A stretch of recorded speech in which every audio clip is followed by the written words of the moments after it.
Every club. Every day. The Global Sports Podcast Network. Welcome back to the Daily Palace podcast, brought to you by the Global Sports Podcast Network.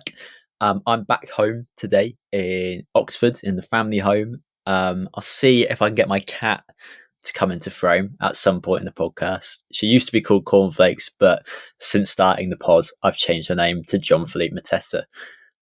With me today is Dan Tanner. How are you doing, Dan? I'm doing all right, and we definitely need to get that cat. We need a mascot. We need a mascot. We need it for the YouTube videos. If you watch enough of those YouTube videos, they have pets jumping on them, and they always get some nice clicks on there. So, all right. I can hear her moving about outside. So at any moment now, she might burst in. If you see the door open behind me and no one coming through, it means the cat's. It's not a ghost. It's not a ghost, or maybe it is. A bit late, but we'll still take it. We'll still take it. Yeah. How are you doing, Dan? We're doing all right so far. We've got halfway through the international break, so only a little bit longer to wait before we can get back to our regularly scheduled programming and get back to painfully watching Palace struggling through games at the moment. But it is for us on the podcast who are England supporting. It is more fun to watch the international break than Palace right now. I think it's fair to say. Yeah, it's a nice segue into just laying out what we're going to talk about today, which is some of the internationals that Palace players have been involved with. We're then going to talk about some transfer rumours that have started swirling around. It feels a bit like when shops start putting out Christmas stuff at this time of year, doesn't it, in November, for transfer rumours already to be ruminating they are. And we will talk about them. And then we will finish with a segment discussing what the worst possible appointment Palace could make if Glaston were to get the chop would be. So, starting with the internationals, in his penultimate game in the dugout, Lee Carsley's England dispatched Greece 3-0. The Eagles were represented in the game by Mark Guehi, who played the full 90. How do you feel he did in this one, Dan? Give a good account of himself again? More or less, it was a good, solid performance. Went through 0-0, well, without conceding, so he gets a clean sheet, so that's always good on the books. He didn't really, as far as I could tell, didn't really put a foot wrong. He wasn't outplayed or outpossessed or anything, so he put a decent enough, solid performance. Most of the sort of saves were sort of Pickford, and there was only one or two like real scares, I think, from it. Greece didn't put up that much of a sort of attacking threat. There were, as I was saying, there were bits of it, but the solid performance. Came back with all 10 fingers and all 10 toes where they're supposed to be, so I'm happy with that. Yeah, I think that's probably the most important thing for Palace at this stage, is that Mark Guehi's increased presence in the England squad doesn't lead to him getting injured. But as you say, looks like it was another very solid performance from him. I tried to listen to the game on 5 Live on the train down, and it was just John Murray and Leon Osman complaining about the price of bottled water in the stadium, which was, I think, 50 cents, which sounds like a very reasonable ask for bottled water, if you ask me. Yeah, especially when you've got London beer prices. Yeah, come on, guys, really. I don't know why they were so up in arms about that. I guess they're used to nicer treatment in their water boxes. Yeah, but yeah, it looks like, as you say, Mark Guehi, very solid. Clearly, Greece did get in a few times, but I don't think that's on him. I think that's on the aggressive, attacking, and open of football that Lee Carsley's decided to play in his short time in charge. Mark Guehi made 3 really important interceptions to stop that being worse in moments where the line is stretched and quite high and it's quite dangerous. Read the game really well. Completed 95% of his passes. better day for him than Konsa, who had to come off injured at half-time, so didn't really make his mark. So you really feel like Guehi is establishing himself as England's main man in the defence, barring perhaps John Stones when fully fit. Elsewhere, Matt Turner and Chris Richards' US men's national team beat Steve McLaren's Jamaica 1-0 away from home. Matt Turner started in this one. Chris Richards was on the bench, and he had some penalty heroics, stopping a pen from Demarai Gray to secure Pochettino his second win as the manager of the US. What do you think about this, Dan? Is that a kind of a good boost for Palace's backup keeper? Could he even start to challenge Henderson if he keeps up that kind of form? Well, this is kind of the thing with goalies. As soon as they start losing form, they can get dropped quite easily. Just sort of look at some of the Arsenal goalies over the last couple of years. They've had sort of one or two, like one England internationals. And as soon as they start losing sort of ground or conceding too many or just not controlling the defence, etc., they can get dropped like that. They will very easily find another one. So I think he could probably, but I don't see it happening anytime soon because, ironically, Matty Turner's been number 3 at Arsenal for a couple of years. So he didn't really sort of push up the depth chart there. So, but getting him a penalty save is always good for the confidence. It's one of the few times goalies can actually be heroes. So it will go in his sort of CV, in his highlight reel for when he's sort of trying to, like, the next team he's probably going to be moving on to, or once he retires and go, look, I saved a penalty in the CONCACAF quarter-final first leg. So it's like he's going to, it's part of his CV now, and he's got a nice highlight reel. But I don't really see it going much further than that because I think he's towards the back end of his career as well. So be an international goalie at best. Yeah, I think you're right. I mean, Hendo's been great this year, hasn't he? Henderson's really stepped it up and had some exceptional performances and conceded comfortably fewer goals than he should have on expected goals. So I don't see him challenging him anytime soon. That said, I think Matt Turner was a backup that I was kind of worried about for Palace. I always thought at Forest and Arsenal he had the physicality of a slapstick silent movie comedian and seemed kind of error prone all the time. And he's reassured me with recent performances. I think he was pretty good against Aston Villa in the League Cup, and pretty good in this game. Good distribution, good decision making. It is worth noting that he did concede the penalty that he eventually stopped, but it was a really great penalty stop. Demarai Gray absolutely thundered the ball at him, and he turned it around the post with a big hand, read it perfectly. And he could end up being a valuable player. All it would take is an injury or a loss of form for Henderson. I do think as an American goalkeeper, he could take his game to another level if he just shaved his head. Because you look at Tim Howard, Brad Friedel, Brad Guzan, that is the remaining common denominator, that all of them were really solid Premier League shot stoppers. Matt Turner's not quite found his place. I think gets rid of the hair on his head, either grows a longer beard, Tim Howard style, or gets rid of it entirely, Brad Friedel style, and he might see his performances hit another level. But until then, a reassuring performance from the Palace backup keeper.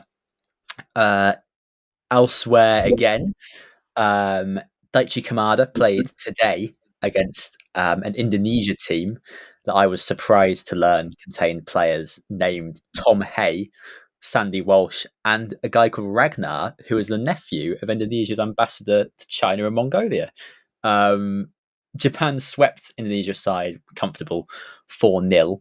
Do you think that will help build his confidence back up after that red card in the Fulham game then? I don't think it could hurt. Beating Indonesia 4-0, but it's going to be very much that they would have expected to do that anyway. Like, I don't think the Japanese really have that much competition when it comes to the sort of the Asian quartet that's sort of around there. I think until they probably play something like Australia or something. Look, we've got Jean-Phillipe Mateta's coming in. We finally have our mascot, ladies and gentlemen. Da, da, da. Oh, Jean-Phillipe. For the YouTube channel. I think she wants feeding, not sticking in front of a camera. Okay. And she can wait for the food. Anyway, can I wait for 15 minutes?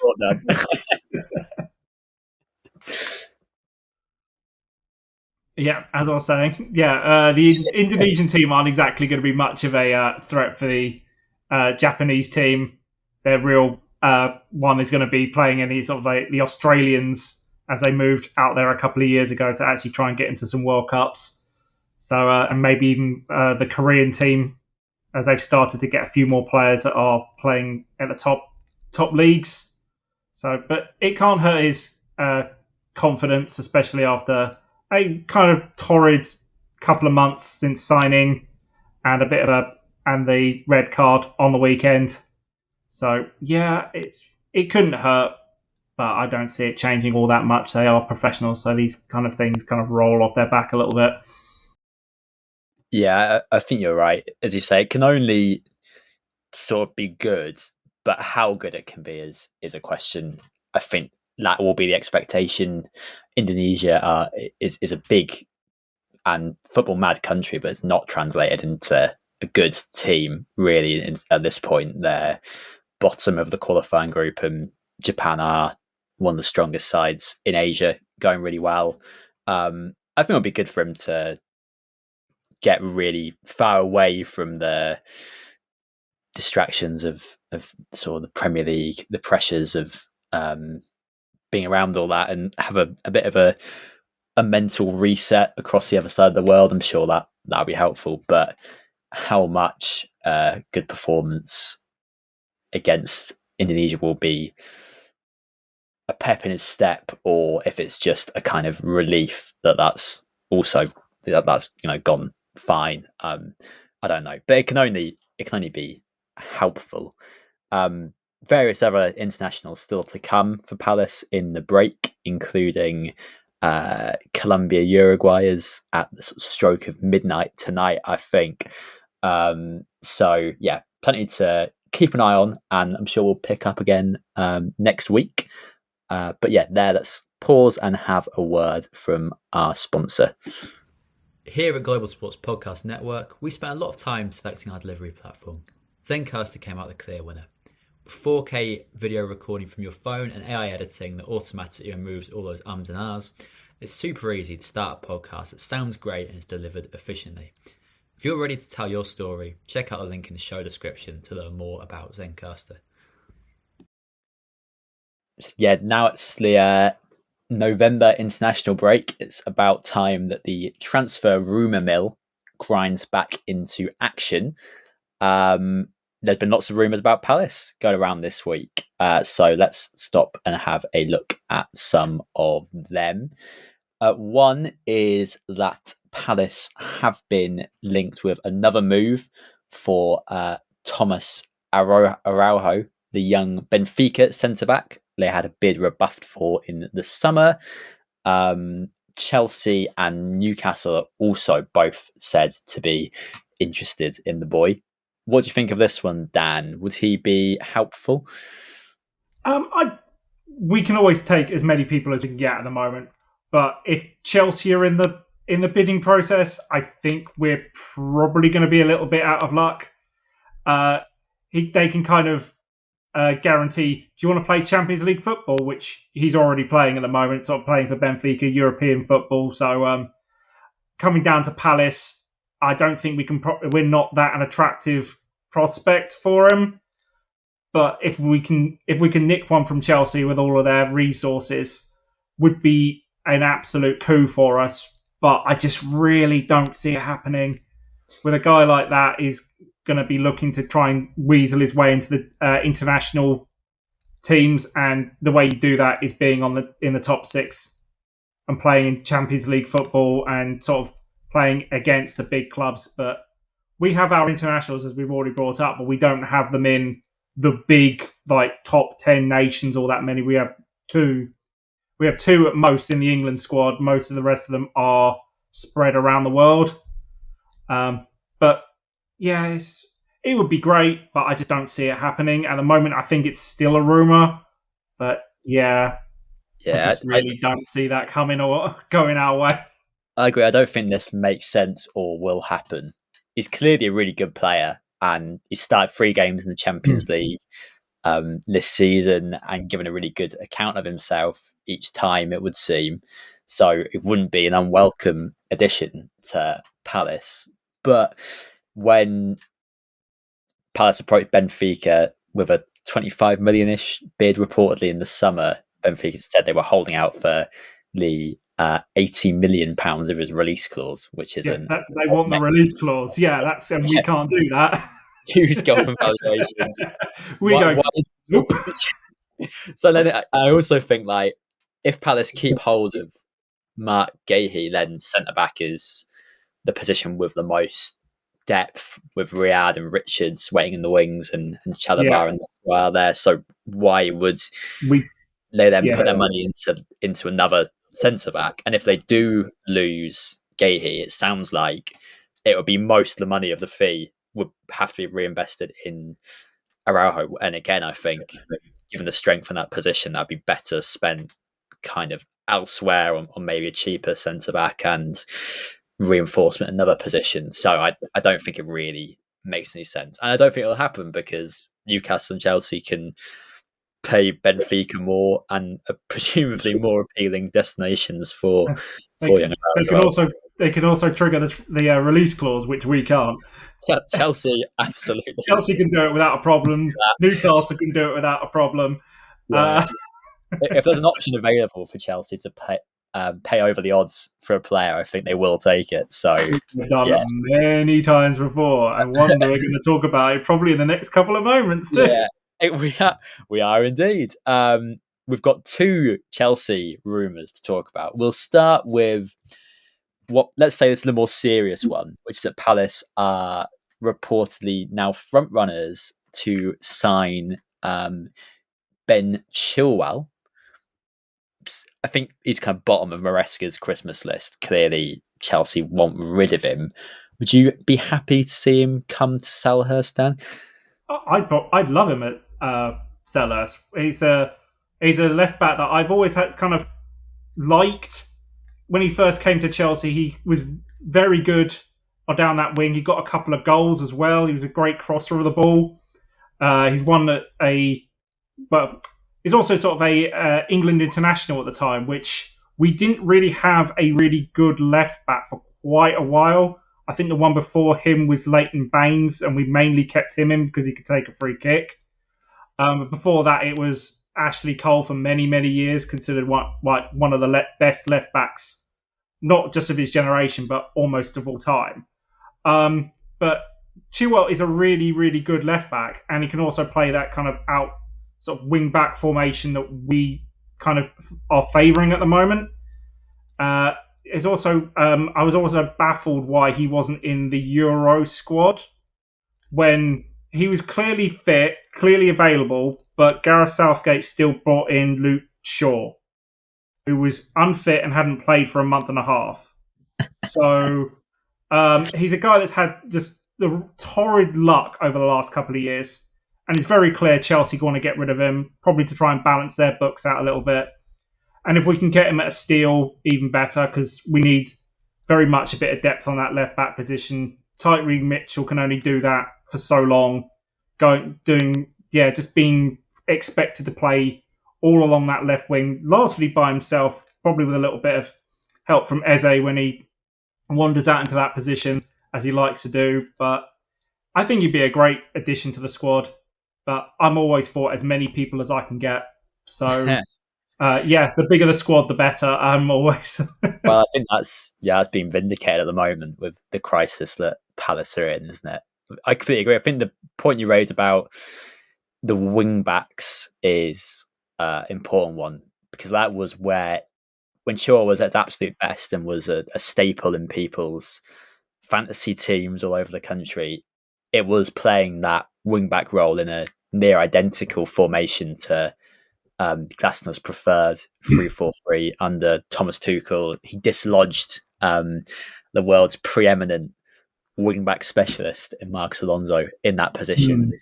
Showed a knack for stealing at the back post to score goals, great crossing, great timing of his runs, and a brilliant engine on him. And I think Tyrone Mitchell badly needs support in that position, in terms of he looks leggy at the end of a lot of games at the moment, because he plays 90 minutes pretty much every week, bombing up and down for the full 90.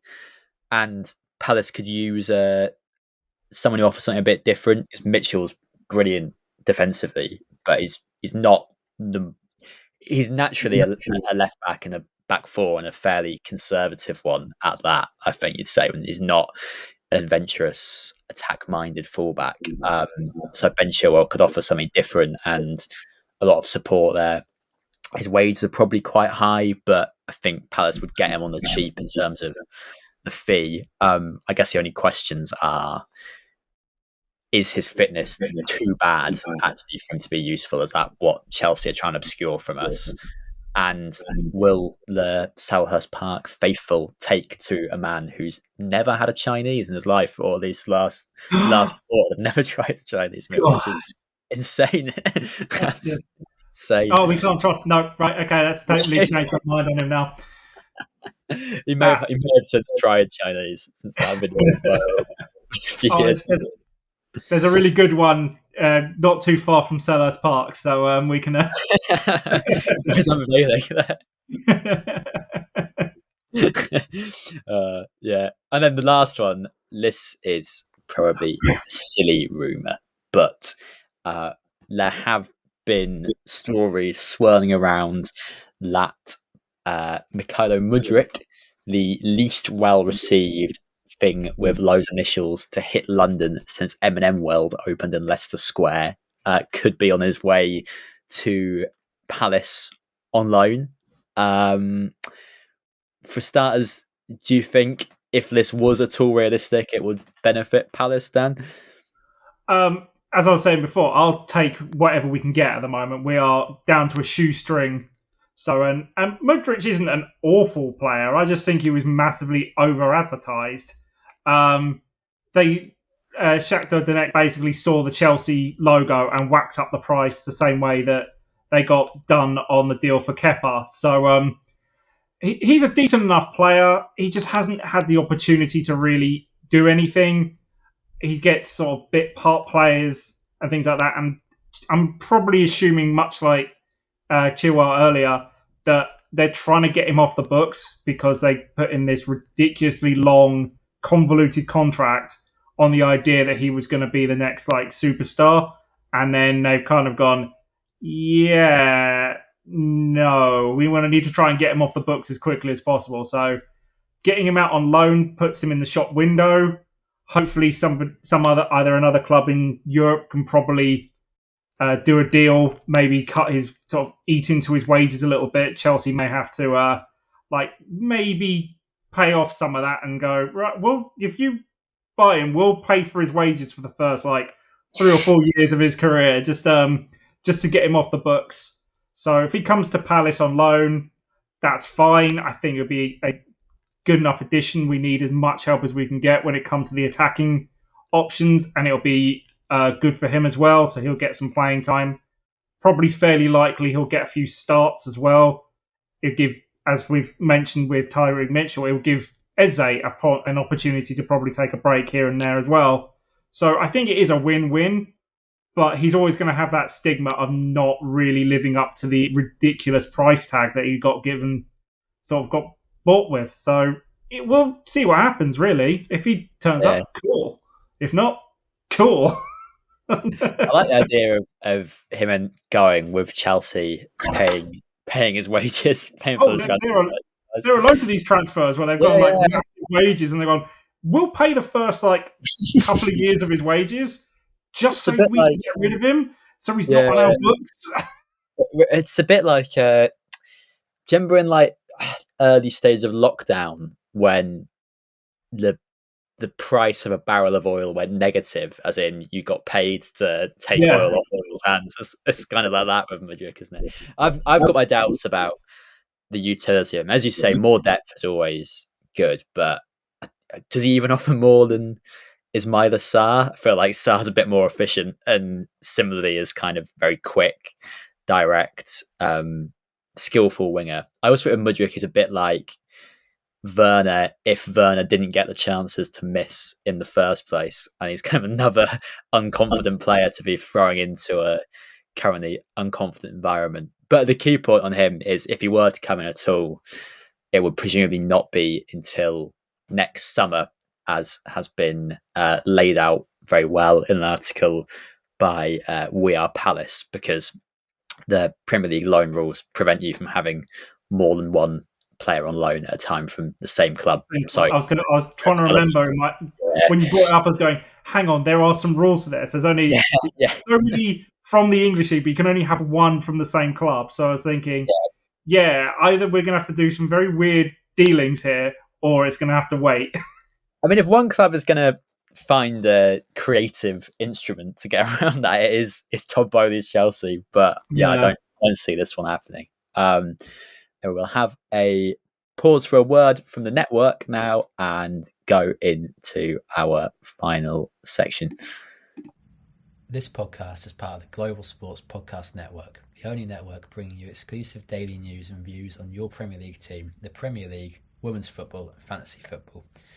A unique listening experience that puts fans first, bringing you the very latest breaking news from your team.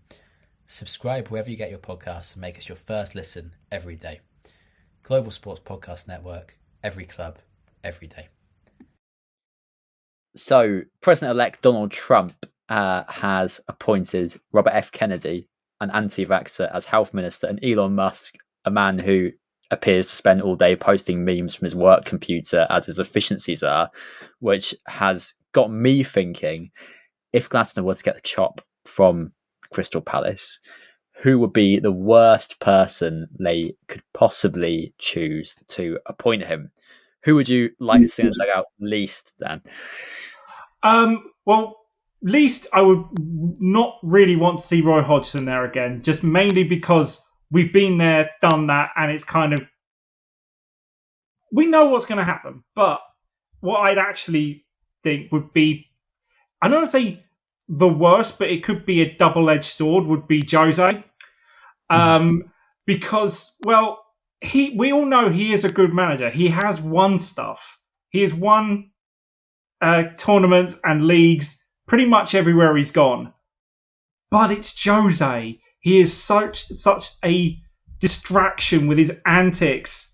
Like I think recently he put a laptop in front of a camera to show an offside that was given that wasn't, or something like that, just to essentially show up the refs. And he's sitting there on the bench like a naughty schoolboy, knowing exactly what he did, but he doesn't care. And sort of these mind games he kind of plays with other managers, and kind of the picking on them, like for years, picking on Arsene Wenger for no reason whatsoever. Just picking on him for no reason. But and then you've also got his managerial style, which can seem a bit harsh, where he kind of zeroes in on one or two players. But when he leaves, these players say he's the best manager they ever had. Like Paul Pogba got a lot of it while he was at Man United.